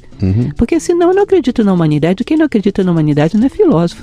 Agora, se vai despertar ou não vai despertar, depende muito do solo, mas que eu vou jogar semente, vou. Para qualquer pessoa que me apareça, eu vou jogar semente.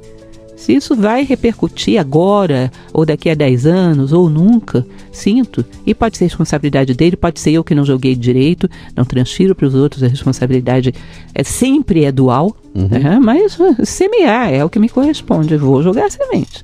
Sabe aquela história de vou lambuzar o selo, se colar, colou? Sim. Para qualquer um que me apareça lá.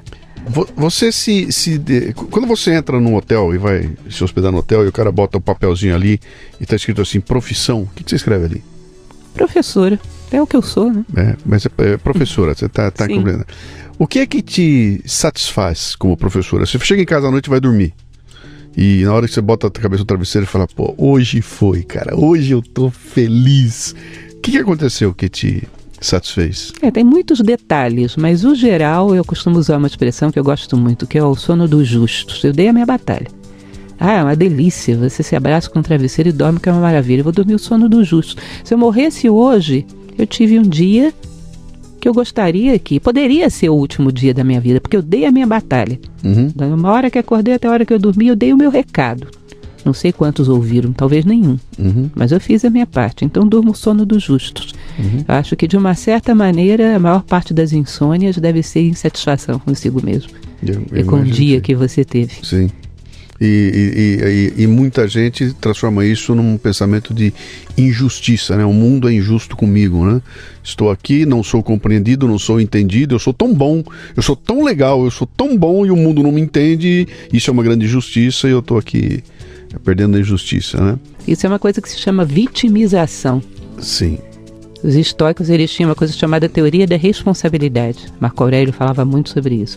Quando acordas de manhã, pensas que encontrarás um mentiroso, um falsário, um manipulador. Se entrares em conflito com eles, a culpa não é deles, mas era tua que não estavas preparado. Porque o mundo é dual por definição. Você vai sair na rua, pode ter sol, pode ter chuva, pode ser o falsário, pode ser o honesto, pode ser o bom, pode ser o mal. Ele é dual por definição. Se você não está preparado para interagir com a dualidade, desprepara o teu. Porque a dualidade não vai deixar de existir. Porque é das condições básicas do universo. É claro, escuro, macio, resistente, alto, baixo. Você vai esperar que o mundo seja uno para que não te fira? Vai demorar um pouquinho. E esse preparo não é criar uma couraça que leva para aquela sociedade da desconfiança, né? Eu boto uma couraça onde eu desconfio de qualquer pessoa que chegar diante de mim e não vou abrir essa couraça de jeito nenhum. Cria essa situação que nós estamos vivendo aí. Isso é responder inadequadamente porque você colocou uma couraça que não distingue o que é macio, o que é resistente, o que é chuva, o que é sol. Então está fazendo um sol tremendo e você com a couraça. Isso é querer te poupar do discernimento. Olha, isso é um negócio sério, viu? Quantas pessoas chegam para mim, a gente vai ler, sei lá, um tal Te King que eu estou lendo agora. Aí as pessoas chegam e dizem, professor, esse livro é legal, mas não tem um livro menorzinho que explique o que tem aí dentro? Eu digo, não, o jantar não é grátis, não existe fast food intelectual. Você vai ter que ler, vai ter que analisar cada frase e chegar a uma conclusão sobre cada uma. Ninguém vai te botar um selo de qualidade que te diga é bom, você que vai ter que distinguir. Ou seja, é uma facilidade, querer as coisas mastigadas. Rápida, e com aquela história eu tenho pressa. Tem uma coisa interessante que acontece com o podcast, e provavelmente está acontecendo agora, enquanto nós estamos... Tem alguém nos ouvindo aqui e está fazendo isso, tá? O cara pega um podcast que tem uma hora e pouco e acelera a velocidade. Então ele escuta nós dois conversando com uma vozinha para ele poder ouvir mais podcasts em menos tempo, né? Isso me lembra uma coisa que o Rubem Alves, que você deve conhecer, o Rubem dizia um negócio que é uma delícia. Ele conta uma história que ele estava uma vez andando na rua e 2 caras chegaram para ele, se aproximaram. Rubem, a gente vai oferecer para o senhor aqui um método de leitura dinâmica. O senhor vai conseguir ler um livro de 300 páginas em 15 minutos. E o Rubem falou, como assim, cara? E ele fala que eu não consigo entender como é que alguém pode ouvir, acelerar uma obra de Beethoven, botar acelerado, ouvir aquilo mais rápido, ou então pegar um livro de 300 páginas. Ele falou, cara, a sabedoria exige o prazer, exige o tempo da leitura. Você tem que ler aquilo, mas saboreando. Não dá para você atropelar aquilo tudo. E essa é a coisa do Facebook, né? Que já tem até um termo no Facebook que é o textão, né? As pessoas odeiam. Lá vem textão. O que é textão? É alguém que escreveu alguma coisa grande e a pessoa olha e eles mandam até compartilham pedindo desculpa. Tô compartilhando um texto aqui, é grande, tá? É um textão, mas vale a pena ler. Como se, cara, não só vale coisas que sejam drops e pequenininhos e fragmentos de informação que a pessoa depois tem que fazer as conexões e ela não consegue conectar aquilo de jeito nenhum, né? Então, esse é o mundo que nós estamos vivendo agora. Seja rápido, seja objetivo, seja rápido, seja superficial e não mergulhe fundo. Então, quando você chega para mim e fala o seguinte, vou te dar uma aula sobre Platão, eu quero sair correndo. Porque isso vai demorar, vai exigir que eu pense, eu vou ler 3 vezes, eu não vou entender, vou ter que ler de novo, e cara, eu não tenho mais tempo para isso, eu estou ocupado demais trabalhando, né? Qual é a idade média do povo que frequenta a Nova Acrópole, que vai lá para aprender? É muito variado, você não faz ideia. A gente dá aula a partir de crianças de 4 anos de idade. Que loucura! A gente tem filosofia para crianças de 4 a 7 anos de idade, depois um grupo de 8 a 13, depois de 14 a 17 e depois para adultos em geral. É uma coisa que não tem relação nenhuma, você não faz ideia. As pessoas às vezes têm um corpo jovem e uma alma velha, estão interessadas, estão inquietas. Às vezes a pessoa mais velha já está muito enquadrada e muito alienada. Às vezes o contrário, a pessoa mais velha chega num contraste de uma situação de vida, contraste gera consciência, né? Sim. E desperta e quer ouvir, então não dá para você enquadrar. Sim. Não existe uma relação direta entre idade do corpo e nível de lucidez. Eu já encontrei lucidez extraordinária em meninas de 14, 15 anos. Sim. E às vezes você não vê essa mesma lucidez num homem adulto que já se enquadrou muito, é muito variável. E é bastante gente que faz. Quando você fala assim, são 100 pessoas por ano, são 1000 pessoas por ano, é um volume de gente bom que procura vocês? Os grupos são sempre pequenos, porque na verdade fica impossível você ter um grupo, sei lá, de mais de 10, 15 pessoas, fazer algum diálogo, não termina nunca. Mas há unidades com uma maior quantidade de grupos. Sim. E outras que são mais novas, que estão começando agora e tem um pequeno número de grupos. Mas em geral alguns grupos com essa média de alunos. A escola começa de uma maneira muito simples, improvisada, porque é um trabalho voluntário, né? Sim. Tem uma salinha com 20 cadeiras de plástico, onde a pessoa vai lá, fala, e às vezes tem uma escola que só tem aqueles 20 alunos, não tem nem onde colocar mais. Sim. À medida que vai crescendo, ela vai conquistando mais possibilidades. Você tem uma posição... Todo professor tem uma posição privilegiada. Ele tem uma janela onde ele enxerga um grupo interessante. No teu caso é ainda mais interessante, porque não é a molecada que foi obrigada a ir na aula, mas é gente que optou por ir lá. Então você tem na tua frente um monte de gente que foi lá voluntariamente. Foi porque quis, e só isso já cria um universo diferente, né? E você passa pela tua mão um monte de gente aí... Você olha para esse povo todo aí, no final do dia o que fica na tua cabeça? Há esperança? Temos esperança de aquele país que você imaginava que existia, que ia ser lindo, maravilhoso, eu não sei se vai existir um dia, mas quando você olha esse povo todo, o que sobra? Cara, vale a pena o que eu faço todo dia, vale a pena soltar tanta semente, olha quanta gente tem brotando, ou então essa é uma luta inglória que meia dúzia que sair daqui vai perder dos 2.000 que estão lá fora, dos 2.000 canalhas que estão lá fora. Como é que você vê isso? Sabe uma coisa que é interessante? Você olhar suas fotos de 10, 20 anos atrás e perceber que você mudou em algumas coisas. E se você mudou, significa que isso é possível. Nós não somos uma obra pronta, não estamos congelados. O ser humano é um ser em construção. É o grande problema do homem atual. Eu costumo brincar que é a síndrome de Gabriela. Eu nasci assim, eu cresci assim, sou mesmo assim, vou ser sempre assim. Não, nós podemos mudar. Essa percepção é de um poder que você não faz ideia. Eu posso praticamente construir na minha imaginação o ser humano que eu quero ser e caminhar para lá, ainda que seja um pouquinho. E se eu posso isso, é sinal de que todo mundo pode.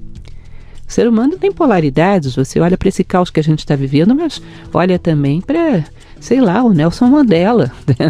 Olha para uma Madre Teresa de Calcutá, olha para um artista como Mozart. O ser humano tem algo de divino dentro dele.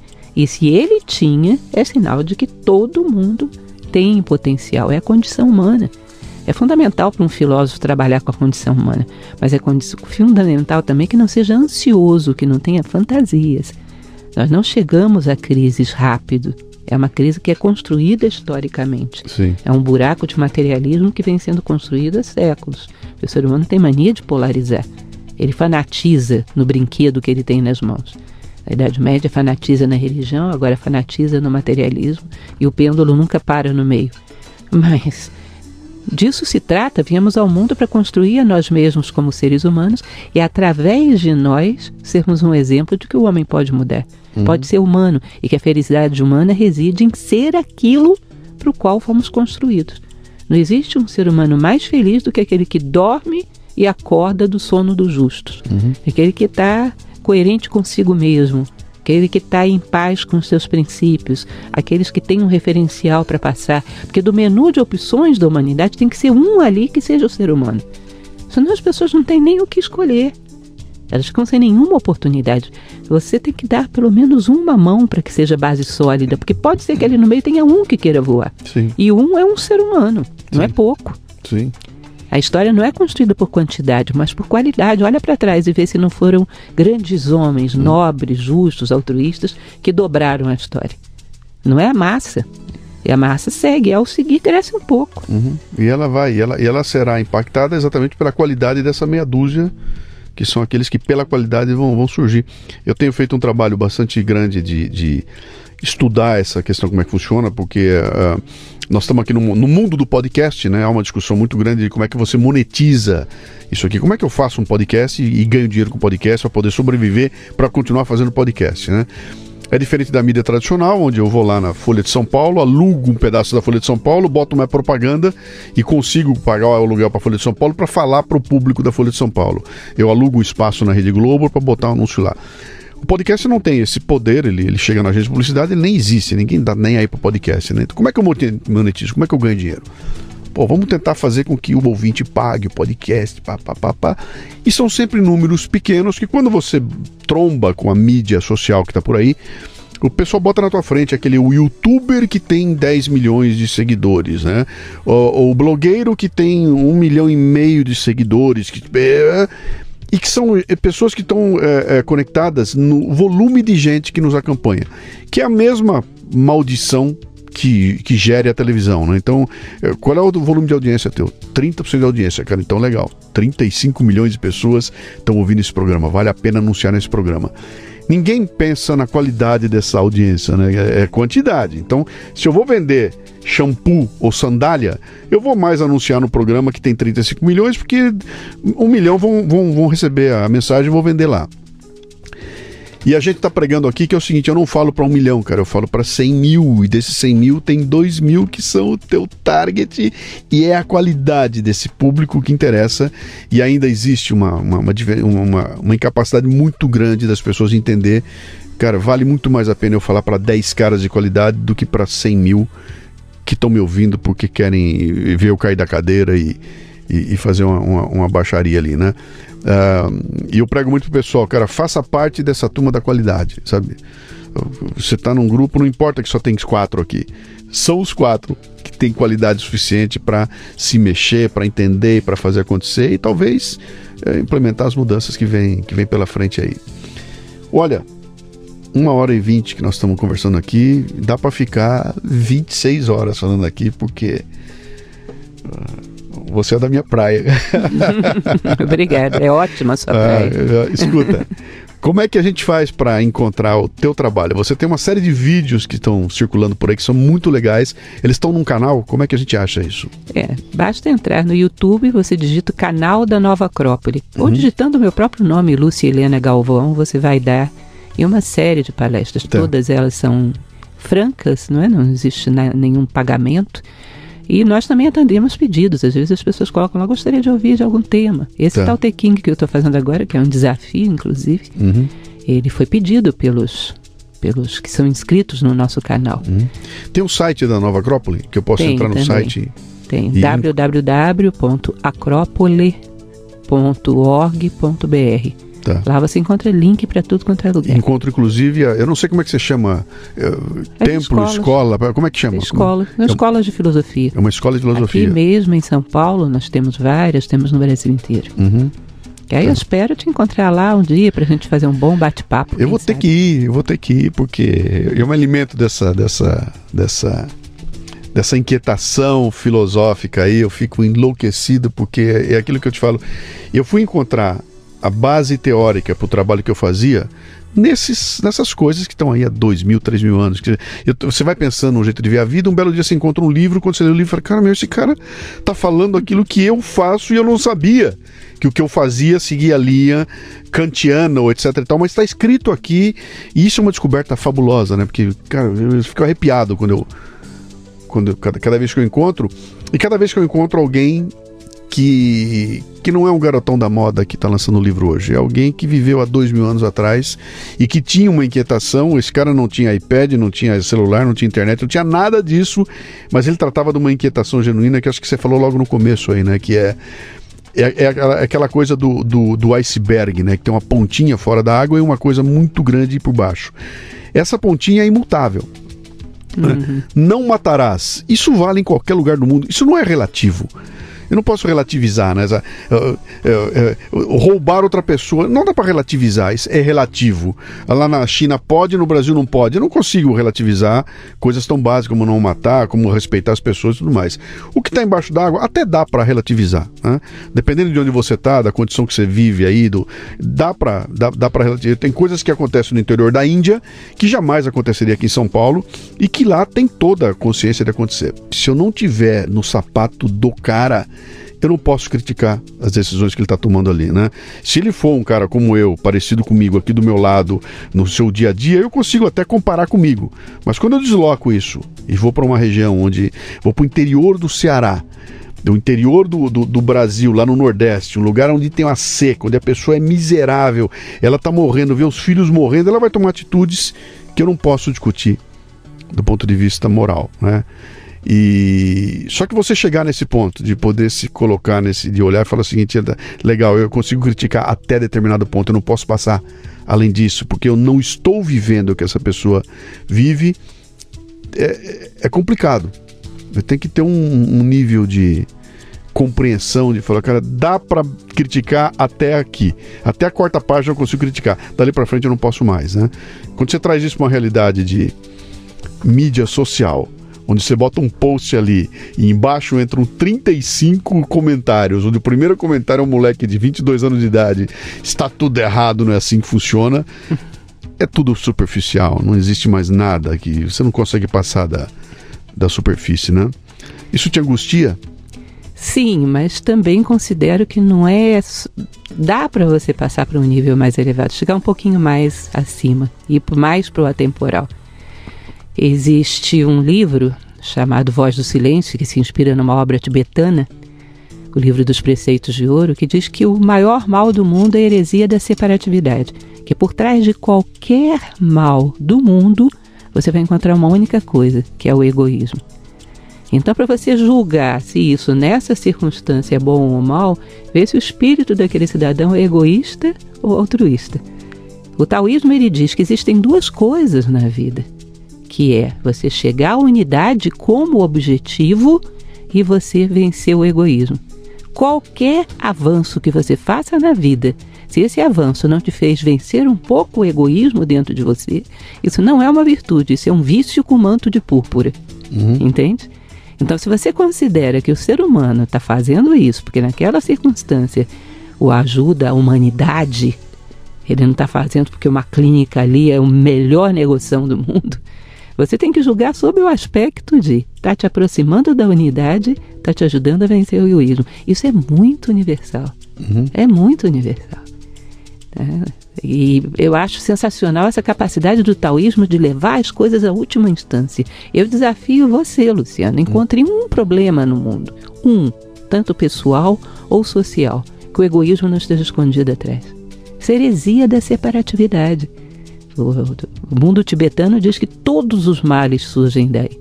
Então, se a gente sai de circunstâncias concretas, sobe um degrau, você vai perceber que tem determinados princípios que te dão uma visão muito lúcida de tudo. Porque senão a gente não teria como se locomover pelo mundo. A gente tem que ter princípios universais que onde você desça, funciona. Cadê o altruísmo? Cadê a humanidade? Cadê o uno? E cadê o egoísmo? Bom, esse é o meu objetivo, esse é o meu inimigo. E se você está bem com essas duas coisas, bom, as ações vão ser muito variadas. Porque é assim mesmo, o ser humano é multifacetado, as culturas, as civilizações, mas se eu tenho essas duas coordenadas, eu me encontro e estou tranquilo, entende? Aí você tem que ir para trás e ver o que está movimentando as pessoas, não pode ficar na fachada. Isso é encontrar a essência das coisas, isso é a busca da filosofia, busca da sabedoria. Muito bem. Filosofia no Leadercast. Obrigado pela tua visita, adorei estar aqui. E eu acho que eu vou ter que incomodar um pouquinho mais, sabe? Vou querer me aproximar e, sem dúvida nenhuma, eu vou atrás e conhecer a Nova Acrópole. Você abriu para mim aí uma janelinha que estava fechada aqui, que eu não conhecia, por ignorância, né? Absoluta ignorância. Eu vou cutucar um pouquinho, vou atrás para saber um pouco mais. E convido você que está nos ouvindo aí a dar uma sondada. Deve ter uma Nova Acrópole aí perto da tua região aí. Vai lá, cara, não custa nada lá. Você vai investir um pouco do teu tempo aí para ter contato com ideias e uns caras aí que já pensaram muito além dessa nossa vidinha aqui. E talvez aquilo te ajude a abrir um pouco a consciência. Muito obrigada, Luciano. E realmente não é nem conhecer, reconhecer você. Porque a sensação que tem é que a gente se conhece há muito tempo. Obrigado. O Leadercast chega até você em parceria com o Comunique-se, a plataforma completa de comunicação digital que permite que sua empresa conte sua história para quem realmente importa. facebook.com/comunique-se.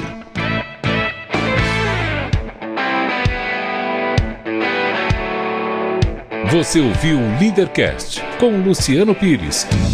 Mais uma isca intelectual do Café Brasil. Acompanhe os programas pelo portal cafebrasil.com.br.